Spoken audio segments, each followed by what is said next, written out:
Tonight, on Nightmare Chilling, we track down 6 missing persons found alive on video. From the miracle of 3 children surviving a night in a predator-filled forest to the terrifying footage of a woman who forgot who she was. These are the rare cases where search and rescue cameras captured the exact moment hope returned. But be warned, not every story has a happy beginning.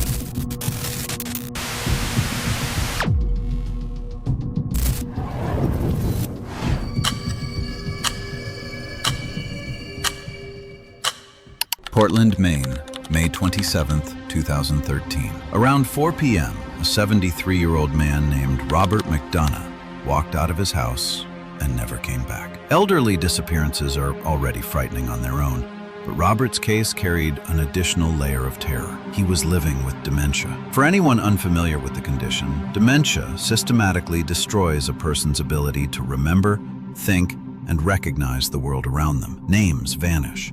Faces become strangers. Even the concept of home can evaporate from memory entirely. Someone experiencing dementia doesn't just forget directions, they forget who they are, where they came from, and how to survive. When a person in this state wanders outside, what begins as a simple mistake can rapidly escalate into a death sentence. They lose the ability to assess danger, make rational decisions, or care for themselves. Traffic becomes invisible. A fall in an isolated area could mean lying injured and helpless for days. For a frail, elderly man navigating a world that no longer makes sense, these conditions are lethal. Robert's life hung by a thread. Authorities understood this immediately. Within hours of receiving the missing person report, search teams were combing through every corner of the city. Search and rescue teams spent more than 14 hours searching an area of Leamington after 73-year-old Robert McDonough, who has dementia, disappeared Monday afternoon.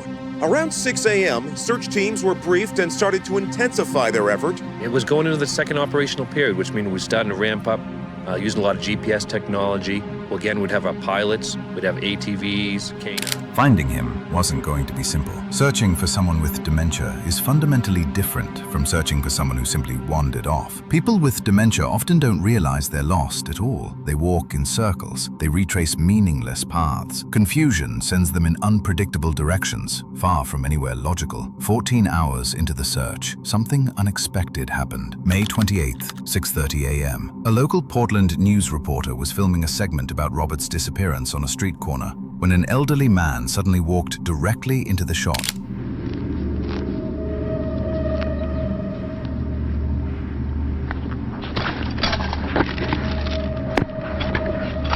The reporter's first instinct was to dismiss him as just another passerby, but then recognition hit. This was Robert McDonough, Bob, as people called him. The man everyone was desperately searching for, walking right into the frame of the story about his own disappearance. Anybody give a phone call? Calling the warden service. They're This is Bob. This is you identifying this Bob McDonough? I think so. It's Bob McDonough. Yeah. He looks a lot like a Watch guy. yourself. Yeah. That's Bob McDonough. Despite spending an entire night exposed to the cold, Robert was physically unharmed. The news crew immediately contacted authorities, and within a short time, Robert was back with his family. But here's what needs to be said. Robert's return was pure luck, nothing more. His story ended well, but it could have just as easily ended in tragedy. One wrong turn, one moment of confusion in the wrong place, and the outcome would have been irreversible. Robert was lucky to be found on a city street. But our next case involves 3 children who vanished into a much more dangerous environment, a dense forest at night.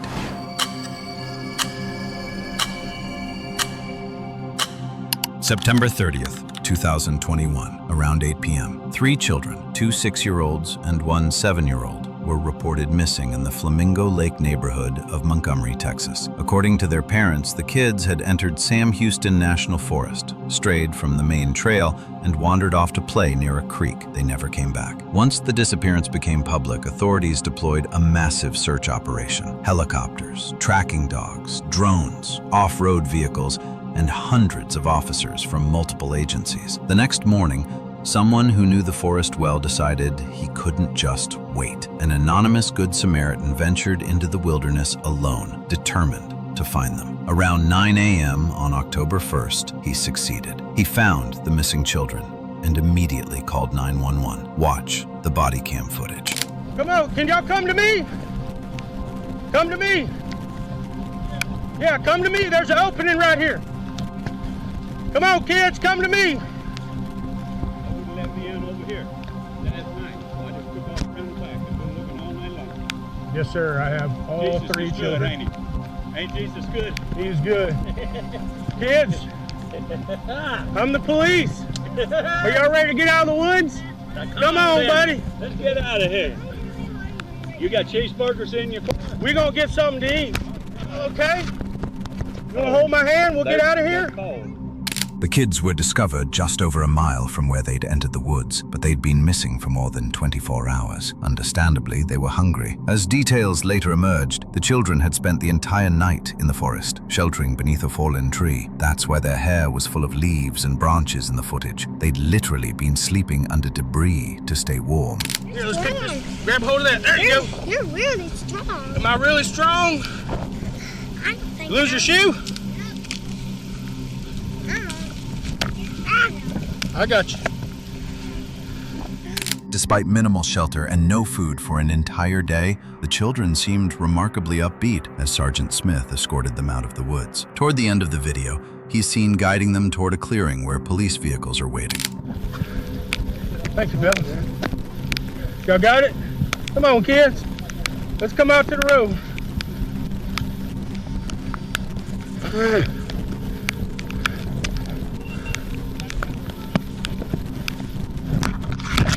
Oh, good.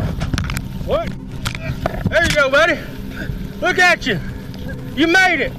It's terrifying to consider what would have happened if they hadn't been found at that exact moment. Exposure, dehydration, hypothermia. The elements would have claimed them eventually, but they didn't. They made it home to their parents, alive. Surviving a night in the woods is impressive, but surviving 49 days adrift in the open ocean is a miracle that defies all logic.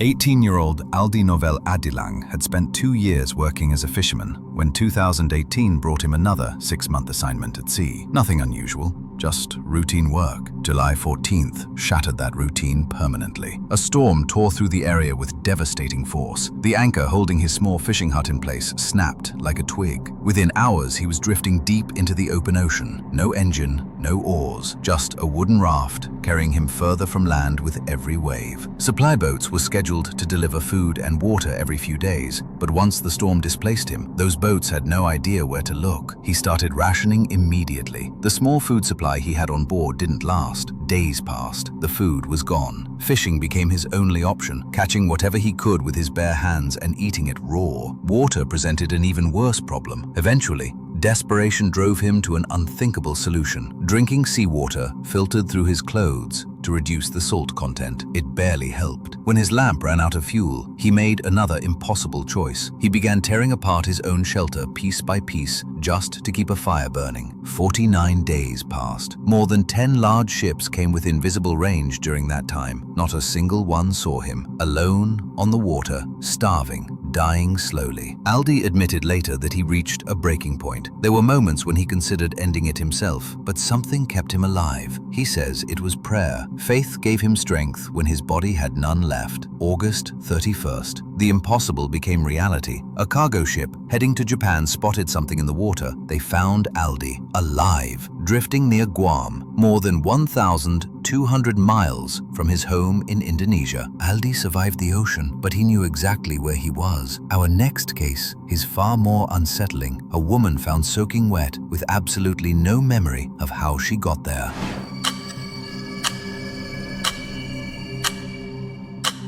May 8th, 2021, just past 2:30 in the morning. Molly Perales and her 2 roommates were heading home after a night out, driving along Packer Drive Northeast Road beside the Rogue River in Belmont, Michigan. The mood in the car was light. Everyone was in good spirits. That changed the moment they reached Rogue Hollow Court. One of the passengers noticed something, a figure standing by the roadside. The sight was disturbing enough that after some discussion, they made a decision most people wouldn't. They turned around and went back. What they encountered when they returned defied explanation. What the Stop. No, Stop. I'm not. I'm not. No. Hell no. What the Oh. They were soaked. A young woman stood there, soaked completely through, as if she'd just climbed out of the river. She was crying, banging her head against the pavement, waving desperately for help. Mally recorded the encounter and posted it to TikTok. The video exploded. Views climbed into the millions within hours. People flooded the comments with theories, ghosts, spirits, supernatural entities. Mally eventually posted follow-up videos addressing the speculation. Here's what actually happened, according to her account. They didn't just drive past once. They circled back multiple times, making sure the woman was okay. Getting out of the car felt too dangerous, so they called the police instead and waited nearby until help arrived. Authorities took the woman to a hospital where she was treated for cold exposure. The explanation they received was straightforward. She'd fallen into the Rogue River from the east side and swam across to the road. Yep, she had to have come up out of the water. Yep, there's a dig spot there. So she came up from down there. That's had to have been why she was so wet. This was the spot that she had left. I don't know why or what was going on. Once she'd recovered enough to speak, more details emerged. She was from Kalamazoo, over 60 miles away, but she had no memory of traveling to Belmont, no memory of how she ended up in a river so far from home. The evidence points to a severe mental break caused by a rare condition called a fugue state. She'd apparently driven there on her own, but had zero recollection of doing so, perfectly consistent with fugue state symptoms. Mally shared the video on a local Facebook group, hoping someone might recognize the woman. Most responses weren't helpful. Many people in the neighborhood dismissed the screaming as animal sounds, possibly a coyote, but a few responses added pieces to the puzzle. One person wrote, "Saw this person between Van Dam and Packer Woods around 10:15 p.m. Friday. Asked her if she needed help, to which she responded, no." Another mentioned hearing about a woman who walked into a neighbor's house, yelled, "Hello," 3 times, then left without explanation. These details supported the fugue state theory, but left the most important question unanswered. Who was she? Mally contacted both the police and the hospital, but both institutions refused to release her identity. That said, enough information exists to make an educated guess. Based on everything available, the woman in this video was most likely Mei Zhou, a 28-year-old Chinese woman reported missing from Kalamazoo on May 6th, 2021. Before she disappeared, she told friends she believed she was being stalked by someone she'd met online. Unfortunately, those are the only details that became public. Whether the stalker was real or a product of paranoia remains unclear. Either way, the constant fear and stress of feeling watched likely triggered the psychological break. Hopefully, she's received proper mental health support and is doing better now. From a woman lost in her own mind, we go to a toddler lost in a physical hell, extreme heat and deadly predators.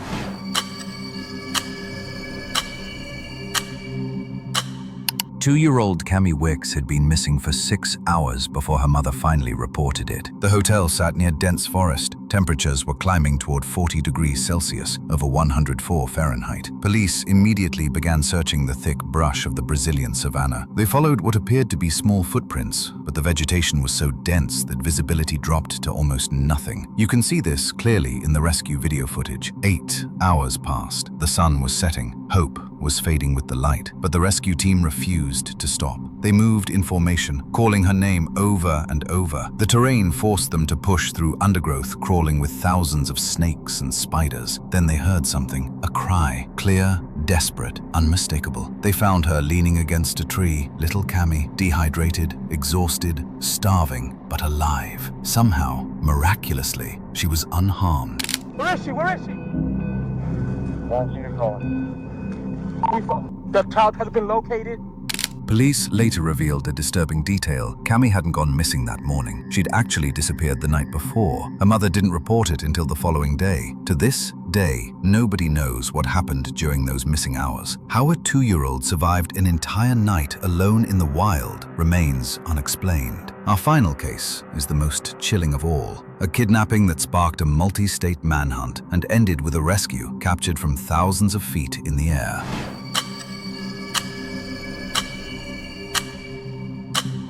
August 3rd, 2013. 40-year-old James DiMaggio invited family friend Christina Anderson and her 2 children, 8-year-old Ethan and 16-year-old Hannah, to his home in Boulevard, California. He claimed it was a farewell visit before relocating to Texas. Nothing about this seemed unusual. James had been close friends with the family for years, functioning almost like an uncle. With the father away on work, James had been helping the family regularly. What appeared to be an innocent invitation became a nightmare within 24 hours. August 4th. The children's grandparents called police, reporting the family missing. When investigators arrived at James's property, it was already engulfed in flames. Firefighters suppressed the fire, but they were too late. Inside the charred remains, they discovered the bodies of Christina Anderson and her son, Ethan. What initially appeared to be a tragic accident revealed itself as something far more sinister. The autopsy uncovered horrific injuries on Christina: plastic cable ties, duct tape, fractures, and evidence of extreme blunt force trauma. 8-year-old Ethan also had multiple fractures. Despite the horrific scene, there was no sign of James or Hannah. Investigators quickly realized James DiMaggio was responsible. It became clear he'd orchestrated the murders with one specific goal: kidnapping Hannah. His actions were calculated, driven by a twisted obsession. He'd taken her from everything she'd ever known. Police immediately issued a statewide Amber Alert. Meanwhile, security footage showed James passing through a Border Patrol checkpoint, prompting a massive manhunt spanning the Pacific coast. The odds of successfully rescuing Hannah diminished with each passing day. The situation looked hopeless. 3 days later, everything changed. 2 horseback riders spotted a man and a girl trekking through remote wilderness near Cascade, Idaho. They recognized them from the news and alerted authorities. The FBI deployed a jet equipped with sophisticated long-range cameras, recording from thousands of feet above. This is that aerial footage. It confirmed they'd found Hannah. August 10th. The FBI mobilized a tactical team. They monitored James, waiting for the right moment. He stayed close to Hannah, making it nearly impossible to strike. Then, finally, James walked away to gather firewood. He was completely oblivious, but Hannah spotted a rescue helicopter and started waving for help. This was the opportunity they needed. The FBI moved in quickly, carrying Hannah to safety. When James realized what was happening, he fired at an officer. The rescue team returned fire. James was killed on sight. Hannah was finally safe. While this remains one of the most terrifying experiences any teenage girl could endure, Hannah has completely rebuilt her life. She's now 27 years old, living happily with her husband and son in Vancouver, Canada. Which of these survival stories shocked you the most? Let us know in the comments. If you can handle more true survival stories, check out this video next. Stay safe.